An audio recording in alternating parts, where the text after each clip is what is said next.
మీకుండే ఎటువంటి గ్రహ బాధలైనా గృహ బాధలైనా శాశ్వత పరిష్కారం కోసం సంప్రదించండి శ్రీనివాస జ్యోతిష్యాలయ. హాయ్ నమస్తే, వెల్కమ్ టు రెడ్ టీవీ. నేను మీ ప్రత్యూష. ప్రస్తుతం మనతోని సీనియర్ జర్నలిస్ట్ దాము బాలాజీ గారు మనతో ఉన్నారు. సార్తో మాట్లాడి మన విషయాలు తెలుసుకుందాం. నమస్తే సార్. సార్, దేశవ్యాప్తంగా సంచలనం సృష్టిస్తున్న వార్త ఏంటంటే ధర్మస్థల న్యూస్. అయితే ఈ సంఘటనలో రోజు రోజుకి కొత్త కొత్త మలుపులు చోటు చేసుకున్నాయని చెప్పచ్చు. అంటే ఒక్కొక్క రోజు ఒక్కొక్క న్యూస్ వస్తుంది. అంటే ఒక్కొక్కరు ఒక్కొక్క చెప్తున్నారనమాట. అంటే ఇన్ని సేవలు దొరికాయని. అయితే ఫైనల్గా ఇప్పుడు ఒక వార్త ఎక్కువగా వినిపిస్తుంది సార్. అంటే 13వ స్థలంలో తవ్వినప్పుడు దాదాపు 8 శవాలు ఒకటే చోట దొరికినట్టు, అది కూడా అన్ని కూడా ఆడవాళ్ళు అన్నట్టు కూడా చెప్తున్నారు. మరి ఈ సంఘటనలో ఇప్పుడు ఈ వార్త ఎంతవరకు నిజమంటారు? మామూలుగా ఇప్పటి వరకు ఏంటంటే 16 ప్లేసుల్ని ఐడెంటిఫై చేసింది సిట్టు. ఈ స్కావెంజర్ ఎవరైతే భీమా అని పేరు పెట్టారో భీమా చూపించాడు 16. ఇది సిట్టు వేసిందేమో జూలై 20, అది రంగంలో దిగిందేమో 28. సో 28వ తేదీ నుంచి మధ్యలో కొన్ని బ్రేక్లు వచ్చినప్పటికి కూడా కంటిన్యూస్ గా అయితే తవ్వుతున్నప్పుడు ఇప్పటి వరకు ఏంటంటే 6వ ప్లేస్ లో కొన్ని ఎముకలు దొరికాయి. తర్వాత 11వ ప్లేస్ లో ఒక పుర్రే ఎముకలు దొరికాయి. 14 ప్లేస్ లో కూడా పుర్రే ఒక 100 ఎముకల వరకు దొరికాయి. అందులో ఒక చోట శారీ దొరికింది, ఒక చోట రెడ్ జాకెట్ దొరికింది, ఇంకొక చోట ఏటీఎం కార్డు, ఐడి కార్డు అవి దొరికాయి అన్నమాట. సో ఓవరాల్ గా ఇప్పటి వరకు 3 చోట్ల దొరికాయి.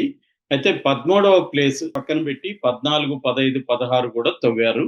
వాటిలో ఏమీ దొరకలేదు. అయితే 13వది ఎందుకు పక్కన పెట్టారంటే అక్కడ 4 ఎలక్ట్రికల్ పోల్స్ ఉన్నాయి.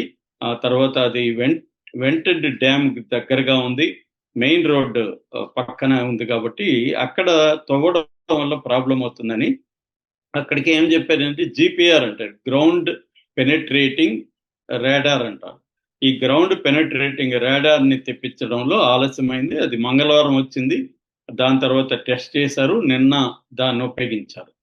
సో అదేంటంటే ఒక డ్రోన్ కి కట్టి దాన్ని పైకి ఎగరేస్తారు భూమి మీదకి. సబ్ సర్ఫేస్ లో ఉండే 1 మీటర్ నుంచి 100 మీటర్ల వరకు కూడా అది పెనెట్రేట్ అవుతుంది అనమాట. ఎలక్ట్రోమాగ్నెటిక్ ఇవి లోపలికి వెళ్ళి గుర్తిస్తుంది అనమాట. మట్టి కాకుండా ఏదైనా సబ్స్టాన్స్ ఉంటే దాన్ని ఇది క్లియర్ గా ఒక స్కానర్ ద్వారా దాన్ని బయటికి తీసుకొస్తుంది.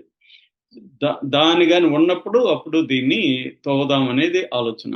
అయితే ఇతనేం చెప్పాడంటే ఆ స్కావెంజర్, నేను ఇక్కడ పూడ్చిన ప్లేసు లాగా ఇప్పుడు లేదు, ఇక్కడ వాటరు వరదలు, ఎందుకంటే నేత్రావతి స్నానఘట్ట పక్కనే ఉంది, సో డ్యామ్ ఉంది కాబట్టి ఇక్కడ అంతా మారిపోయింది, మొత్తం ప్లేస్ అంతా నేను చూసినట్టుగా లేదు, కాబట్టి మీరు చుట్టుపక్కల కూడా తవ్వండి అనేది ఆయన రిక్వెస్ట్ చేస్తే నిన్న 2 అర్త్ రిమూవర్లని తెప్పించారు.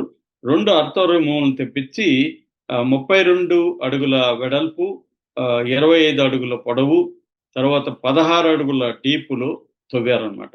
తవ్వి పెద్ద మట్టి కుప్పల్ని వేశారు. నిన్న 6:30కి ఇది మొన్న మొదలుపెట్టి నిన్నంతా కూడా జరిగింది.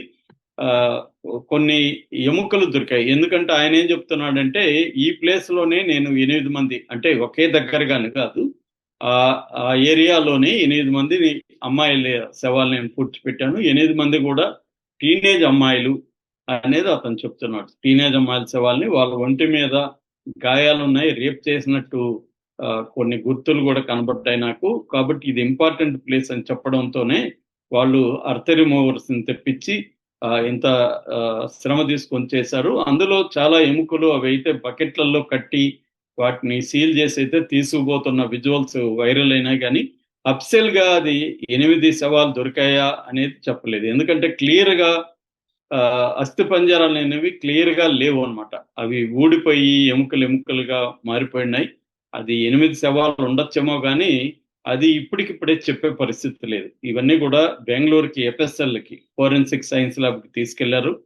అక్కడ వాళ్ళు టెస్ట్ చేసి దీని ఏజ్ ఎంత, జెండర్ ఏంటి, ఆడమగ, తర్వాత కాజ్ ఆఫ్ డెత్ ఏంటి, వీళ్ళ మీద ఏమన్నా రేప్ అటెంప్ట్ కానీ ఏమన్నా జరిగిందా, ఇవన్నీ చెప్పాలి. అది చెప్పడం కూడా అంత ఈజీ వ్యవహారం అయితే కాదు.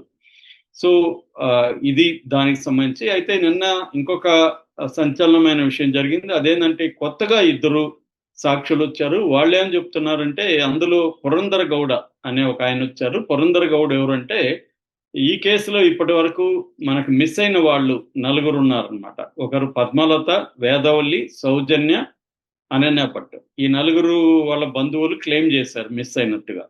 సో ఈయన సౌజన్య వాళ్ళ బంధువు అనమాట, అంకుల్ అవుతాడు సౌజన్యకి పురందర గౌడ. ఆయన ఏం చెప్తున్నాడంటే ఈ స్కావెంజర్ పూడ్చినప్పుడు ఈ 13వ సైట్లో ఇప్పుడు నిన్న తవ్వారు కదా, పూడ్చినప్పుడు నేను కూడా చూశాను. దానికి పక్కనే మా షాప్ ఉండేది అక్కడ. ఆ షాప్ ఉండడం వల్ల నేను ఇట్లాంటి శవాల్ని పూడ్చడం చాలాసార్లు చూశాను. సో కాబట్టి నన్ను కూడా ఈ స్కావెంజర్ లాగా నన్ను కూడా మీరు పరిగణలోకి తీసుకొని నేను కూడా కొన్ని చూపిస్తాను అని అతను సిట్టును కోరాడు. సిట్ ఏం చెప్పిందంటే నువ్వు దీన్ని ధర్మస్థల పోలీస్ స్టేషన్కి వెళ్ళి కంప్లైంట్ ఇవ్వు, వాళ్ళు రిసీవ్ చేసుకుంటారు అని సిట్టు వాళ్ళు సలహా ఇచ్చారు. ఈయన నిన్న వెళ్ళి ధర్మస్థల పోలీస్ స్టేషన్కు కంప్లైంట్ ఇచ్చాడు. రెండవ వ్యక్తి తుకారాం గౌడ. ఇతను కూడా బెల్తంగడి పోలీస్ స్టేషన్లో నేను విట్నెస్ 2003 నుంచి 2017 వరకు నేను ఇక్కడ ఉన్నాను అని ఆయన కూడా చెప్తున్నాడు. సో వీళ్ళిద్దరిని కూడా విట్నెస్లుగా పరిగణించి ఈ స్కావెంజర్ చూపించిన చోట ఎలాగైతే తవ్వారో వీళ్ళిద్దరు చూపించిన చోట కూడా తవ్వుతారా సిట్టోళ్ళు లేదా అనేది మనం చూడాలి. ఇక మరో పక్క ఏం జరిగిందంటే నిన్న సిట్ ఆఫీసర్లు ముఖ్యంగా ACP Stella Varghese, SP Jitendra Kumar, దయామ ఆయన పేరు, ప్రణబ్ మెహంతి ఈ సిట్టికి ఇన్ఛార్జ్ అనమాట. సో వీళ్ళు ముగ్గురు నిన్న సమావేశం అయ్యారు. స్కావెంజర్తో కూడా మాట్లాడారు. ఇప్పటి వరకు ప్రోగ్రెస్ ఎలా ఉంది ఏంటి అనేది సమీక్షించుకున్నారు. ఇక నెక్స్ట్ అంశం ఏంటంటే నిన్న కూడా కర్ణాటకలో నిన్న 2 సార్లు కూడా 2 రోజులు కూడా కర్ణాటకలో అసెంబ్లీ సమావేశంలో దీని మీద పెద్ద రభసే జరిగింది. బీజేపీ ఏమో సిట్టు అసలు ఇదంతా రాంగు, సిట్టు వేయకుండా ఉండాలి, వాడిని ముందు అరెస్ట్ చేయాలి, భీమా అనేవాడిని అరెస్ట్ చేసి కోర్టుకు ప్రొడ్యూస్ చేయాలి, అతను అబద్ధాలు చెప్తున్నాడు, ధర్మస్థల పవిత్రతను ధర్మస్థల దాని బోర్డును అపఖ్యాతి పాలు చేయడానికి దేశవ్యాప్తంగా ప్రపంచవ్యాప్తంగా కుట్ర జరుగుతుంది, దీని మీద విచారణ జరపాలి, కుట్ర మీద విచారణ జరపాలని బీజేపీ గట్టిగా వాదిస్తుంది. దాన్ని గట్టిగా కౌంటర్ చేసింది కాంగ్రెస్ ఏమంటుందంటే మేము దేవుడికో ధర్మస్థలకు వ్యతిరేకం కాదు, ఒక అన్యాయం జరిగింది, 100 మంది అమ్మాయిలు అక్కడ మిస్ అయ్యారు, సో వాళ్ళ శవాలు పూడ్చిపెట్టారని వచ్చినప్పుడు మేము న్యాయం కోసం ఒక సిట్టు వేసాం, న్యాయం బయటికి రావాలని సిట్టు వేసాము. సిట్టు కంప్లీట్గా వాళ్ళు కంప్లీట్ చేసుకొని మాకు నివేదిక సమర్పించినప్పుడు దాని మీద ప్రాపర్గా డిస్కస్ చేద్దాం అనేది కాంగ్రెస్ ప్రభుత్వం సమాధానం ఇచ్చింది. మరోవైపు రాష్ట్ర వ్యాప్తంగా బీజేపీ ఆందోళనను నిర్వహించడం మొదలుపెట్టింది. ఈ ధర్మస్థల పరిరక్షణ కమిటీ ఒకటి ఏర్పడింది. దాని ఆధ్వర్యంలో వివిధ జిల్లాలలో ధర్నాలు, రాస్తారోకోలు, కలెక్టరేట్ దగ్గరికి వెళ్ళి ఆందోళన చేయడం అనేది 2 రోజుల నుంచి మొదలు పెట్టారు వాళ్ళు. అంటే ఇవన్నీ చూస్తుంటే ఇక్కడ నిజంగానే జరిగినట్టుగా మనలాంటి వాళ్ళకి అనిపిస్తుంది. ఎందుకంటే లేదంటే బీజేపీ వాళ్ళు ఇంత ధర్నాలు చేయాల్సిన అవసరం లేదు, ధర్మాధికారిని కాపాడాల్సిన అవసరం లేదు, we stand with Veerendra Hegde అని పోస్టులు విపరీతంగా పెడుతున్నారన్నమాట. ఇప్పటికేమి ఎవరు కూడా ఆయనే చేశాడని చెప్పట్లేదు.